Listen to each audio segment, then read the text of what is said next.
Also, thank you, my friends, for finally remembering my phone number. Thank you. Bye-bye.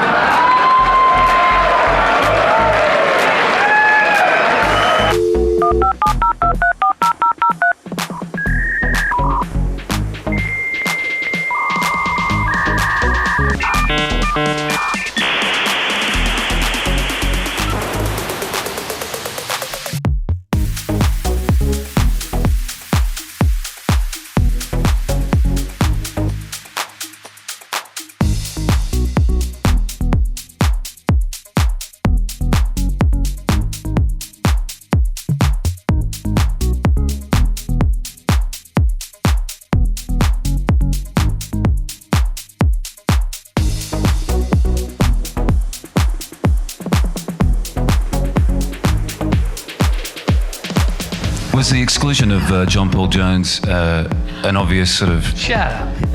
No. An obvious. Oh, it don't matter. It's just that Jonesy was busy and we're busy.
Zeppelin is back. Jimmy Page has digitally remastered all the classic tracks from Led Zeppelin. And now, Time Warner can deliver the exclusive 2-CD version of the Led Zeppelin remasters through this special TV offer. You'll get 26 songs, over 2 hours of classic rock and roll for 4 easy payments. And it's on sale now over the phone. You'll also get this free 30-minute interview with Jimmy Page, Robert Plant, and John Paul Jones. Really seduced by rock and roll at an early age, that's for sure. This offer is not available in any store. Call now to get this exclusive TV offer.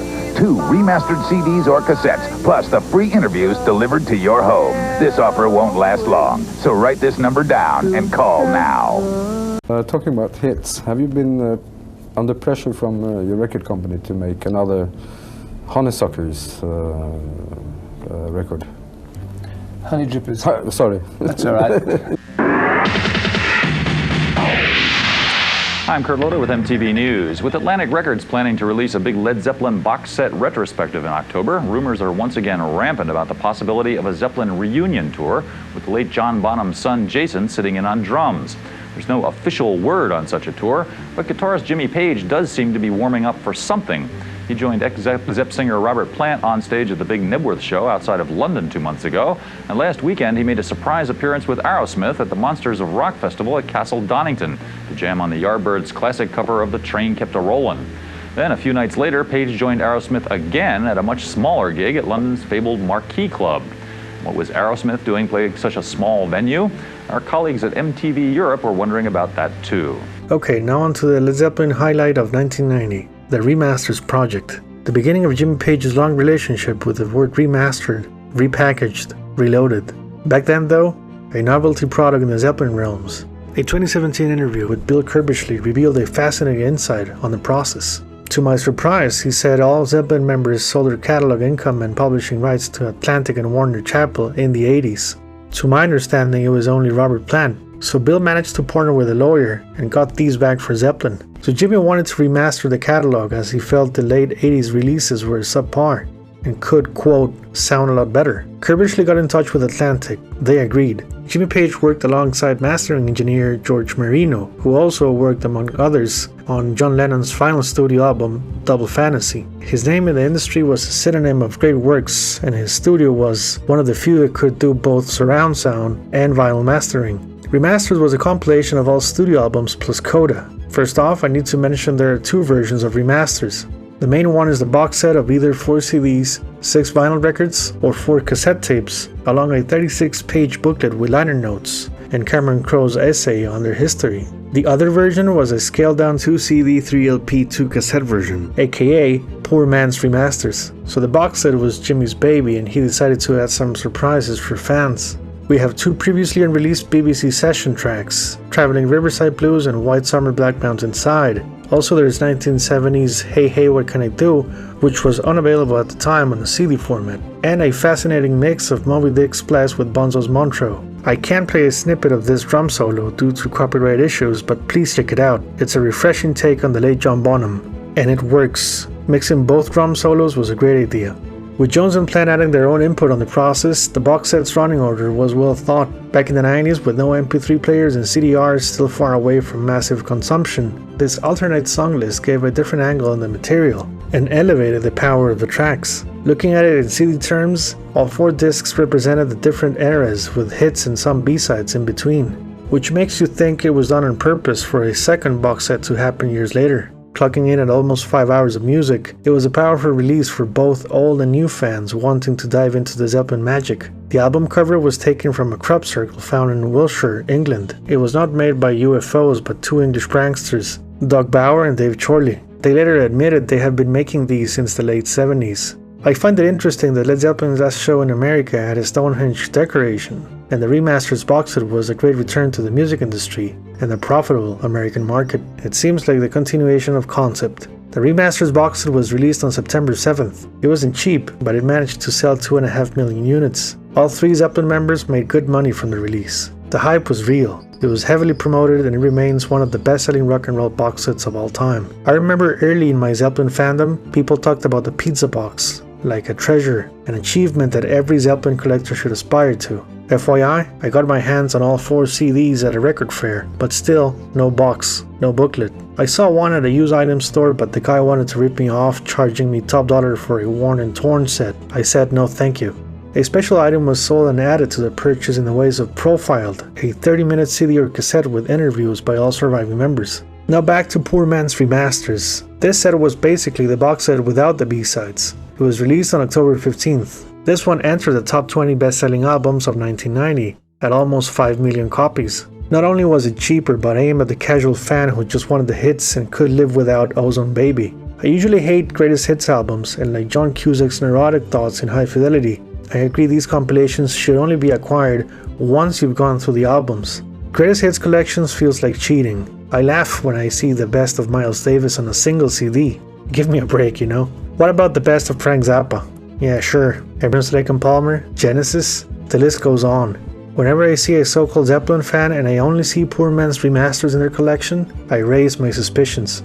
This happened to me once with a lady on a date. She dared to say she was a fan, and what did I find back at her place? Poor Man's Remasters, on a CDR. I just couldn't trust her and left. A Zeppelin fan's gotta do what a Zeppelin fan's gotta do. Well, the whole thing about it is that at the time that I was mixing these things and producing them, it was for vinyl and it was for cassettes. In fact, it goes without saying that it would be good to remaster the catalogue of Led Zeppelin, but unfortunately it wasn't done. They were put out, but I wasn't consulted for them, and it subsequently turned out they didn't even use the right tapes. They used substandard tapes, for instance.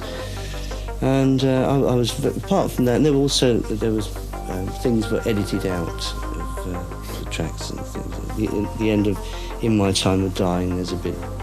All these things were really annoying. And so when it was proposed that we thought about this 4 CD package, it was a good opportunity to get that side of it right, the sound quality right. The cutting engineer, George Marino, said that he'd worked on some of these sort of packages before, and sometimes the tapes are coming in terrible condition. And it was mainly the brand of tape that was being used. It started to disintegrate over the years. Fortunately, we never used any of those brands of tape. So the tapes were really in very good shape. So even like the first album, yeah. It's really quite amazing. Really. It must have been a daunting prospect having to go through all that work and choose tracks. How did you approach the task initially? We had a group meeting and discussed the overall project right from the inception of it. And it was suggested that everyone made up just a list of numbers that they wanted on.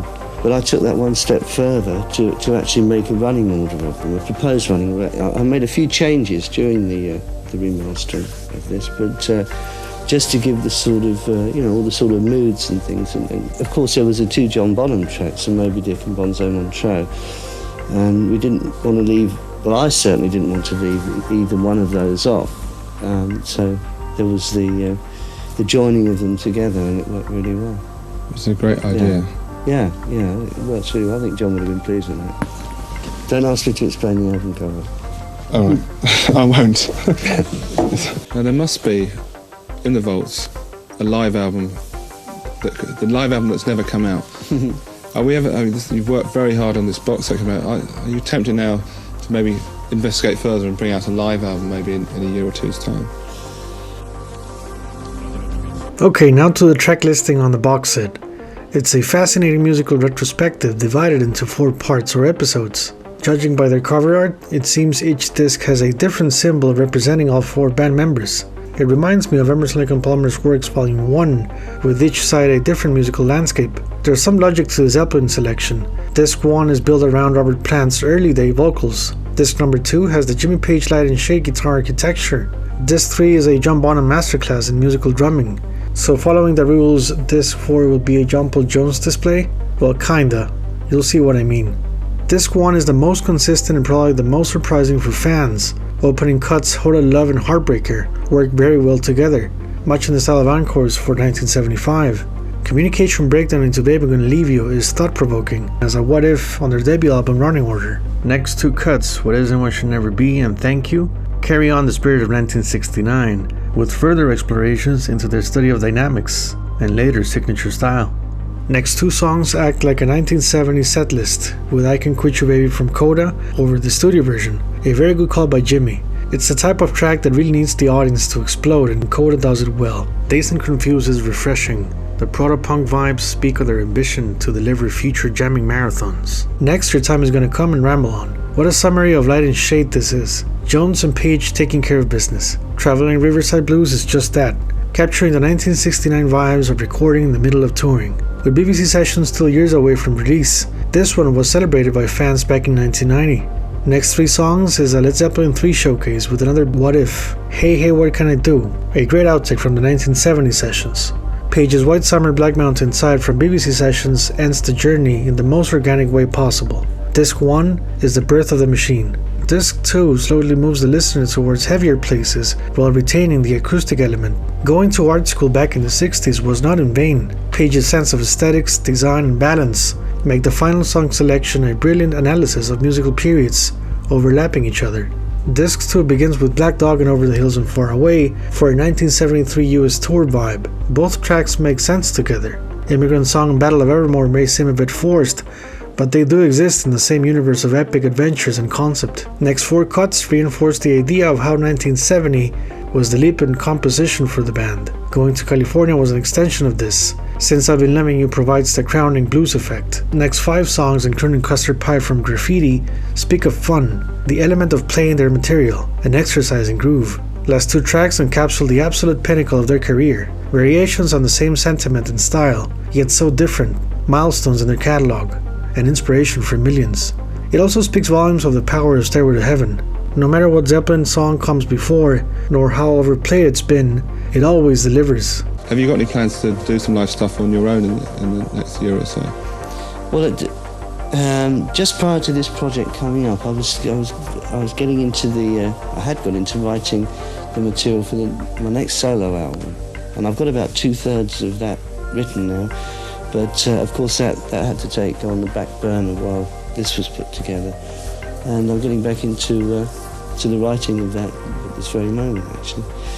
And yeah, once that's finished, and the material's finished, that is, we'll record it, and then obviously there's that gives a good vehicle to get out and have another go.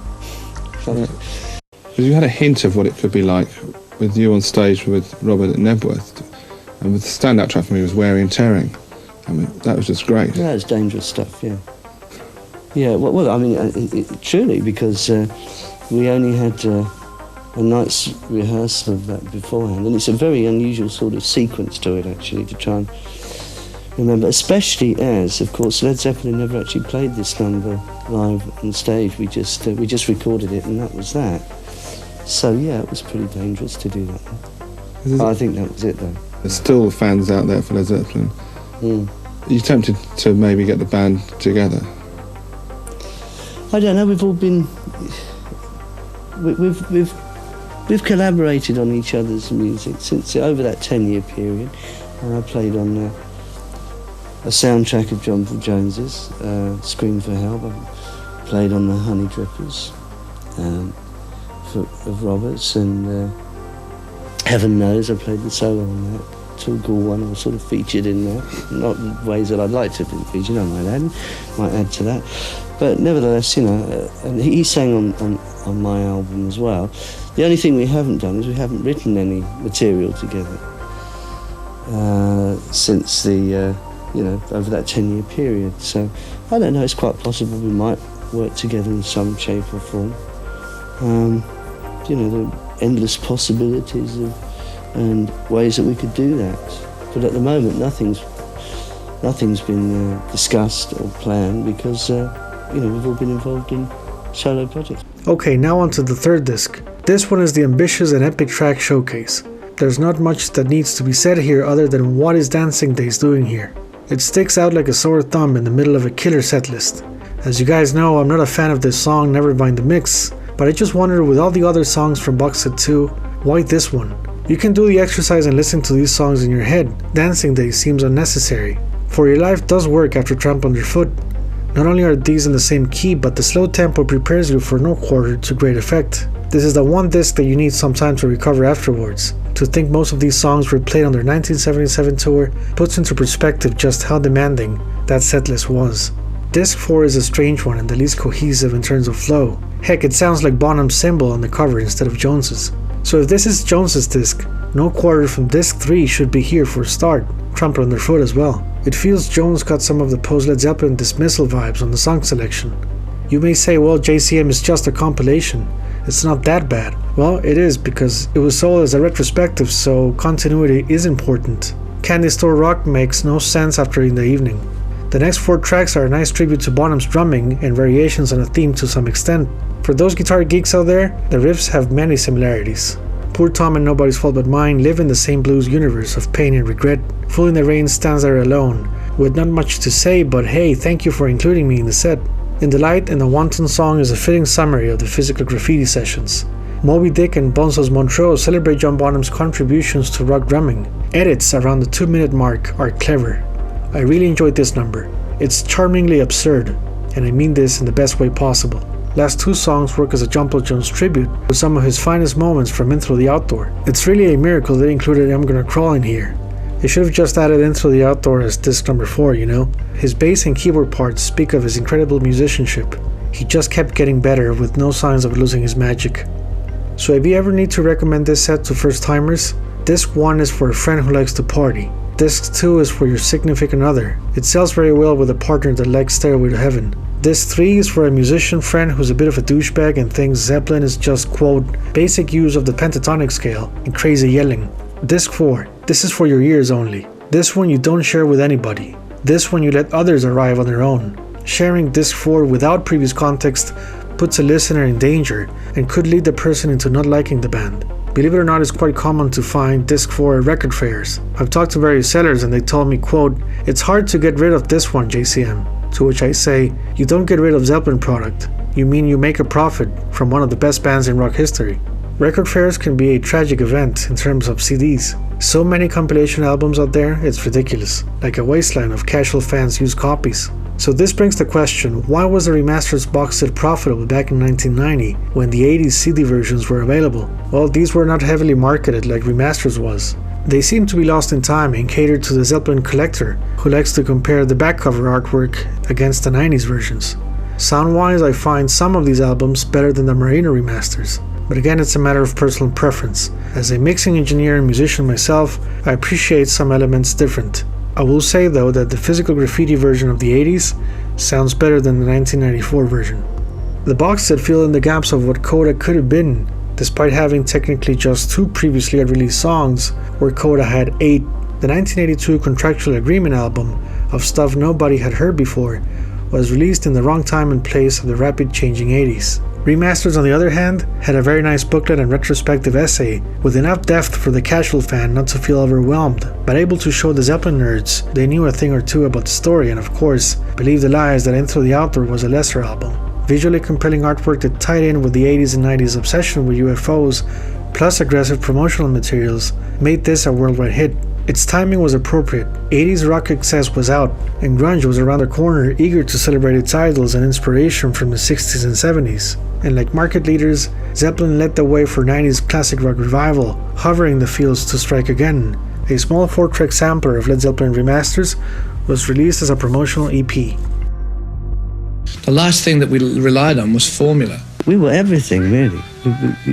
We touched so many different areas. Because we all had totally diverse musical tastes.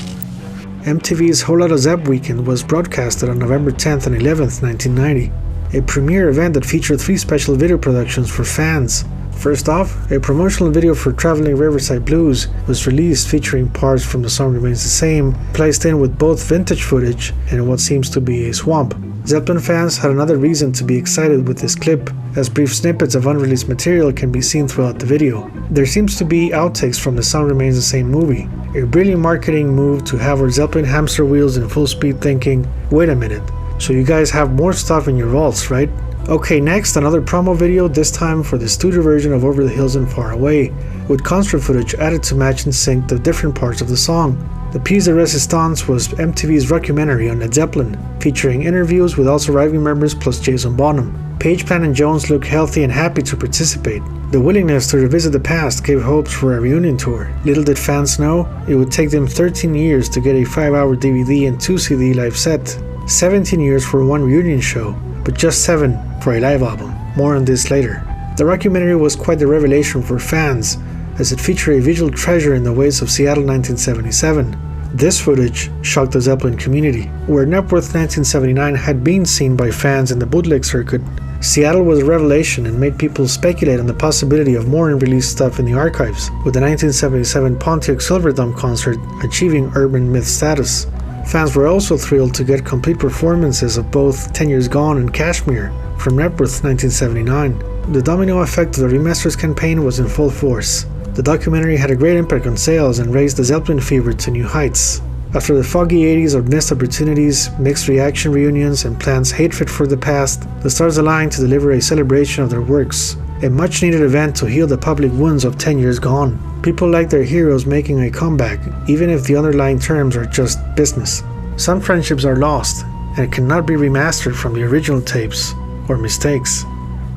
By the way, just as a small side note here, what a strange year 1990 was in terms of album sales. Looking at the top 20, I get different messages from the public. Top 5 was horrendous. Madonna, New Kids on the Block, Garth Brooks, MC Hammer, and Mariah Carey. Although I must say her first album is very good. Her singing on Vanishing is amazing. So back to the list, we have Whitney Houston, Phil Collins, yet again with 3 dots on the album title, Enigma's revolutionizing New Age debut, The Three Tenors, aka Every Father's Day Gift Ever, Vanilla Ice, AC/DC's The Razor's Edge, yeah, the album where Thunderstruck is from, the best of Elton John, the best of Van Morrison, the Pretty Woman soundtrack, the Black Crowes debut, Shake Your Moneymaker. What a great record that is. They were 10 years away from collaborating with Jimmy. We also have Sinead O'Connor's debut and Depeche Mode's Violator.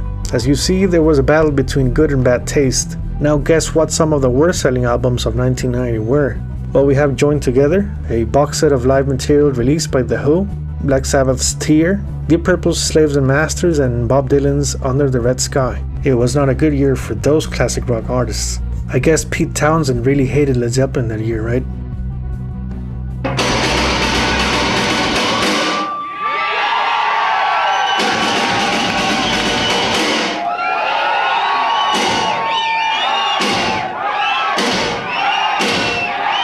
He's a good lad, and he was a good lad all the way through, but he was always very boisterous and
I'm Kurt Loder, this is MTV News. Cinderella is back at work on a new album, and when the band booked some time at a New York City studio the other day to lay down a track, who should be on hand to help out with arrangements but Led Zeppelin bassist and longtime British studio arranger, John Paul Jones. American rock band Cinderella released their third studio album on November 20th. John Paul Jones provided string arrangements on tracks like Heartbreak Station and Winds of Change. It remains their third best-selling record, and they only have 4 albums. The songs are okay and very similar to each other. They can help you through getting fired on a Friday evening though, or you can use these to wash your car on a Saturday morning. Jones's arrangements echo some of Zeppelin moments like the intro for I'm Gonna Crawl and the Rain song. Try and get to the essentials, the feeling, the mood of the track. And then you sit down in front of a blank piece of paper and write it all out. But they did offer me like a large string orchestra to play with, and I'm really a sucker for that sort of thing. Now on to a good musical venture. John Paul Jones produced a record by the name of Nuon by La Fura del Baus. So who the hell are they, you ask? Okay, I did some research, and La Fura del Baus is an avant-garde theater company from Catalonia, Spain. Does what looks like Spanish, but it's written different due to that region of Spain speaking Catalan or Catalan. The company was established in 1979 and developed artistically challenging shows throughout the 80s. Fun fact, my mother's side of the family comes from Catalunya, with our direct ancestor, Narciso Monturiol, inventor of the first functional engine-driven submarine. I joke with my family that only a Monturiol could build a submarine to get away from people. You see, we're a family of loners, really. So back to Nuon. This is a fantastic album. It has great ideas, strange sounds, and a sonic design that speaks wonders of John Paul Jones's good taste. If you find a copy of this, buy it. If you find 2 copies, let me know. I want to share with you guys a photograph sent by my friend Vance Corretos. He's a fellow YouTuber by the name of Zeppelin who sent me this picture from Christmas 1990. He's holding the Remasters box set and he looks happy. I think this is a historic picture because it complements this episode. Cheers to Vance at age 23 about to enjoy almost 5 hours of Led Zeppelin's music. It looks like the greatest Christmas ever. Thank you for sharing this picture with us. On the next episode of Zeppelin 1990s, we take a look at the making of the Coverdale Page album, the infamous Coverdale Page album, the hard-rocking Coverdale Page album. Also, we'll take a look at Robert Plant's solo career at the time, and we will unveil the mysteries behind this album, this era, and how it led to the Unleaded project. As always, please subscribe, hit the like button, and if you want to help me buy guitar strings, coffee, pizza, or just stuff for inspiration, you can make a donation via PayPal or Patreon. There's no minimum amount, and I really thank you for your contributions. Until the next time, bye bye.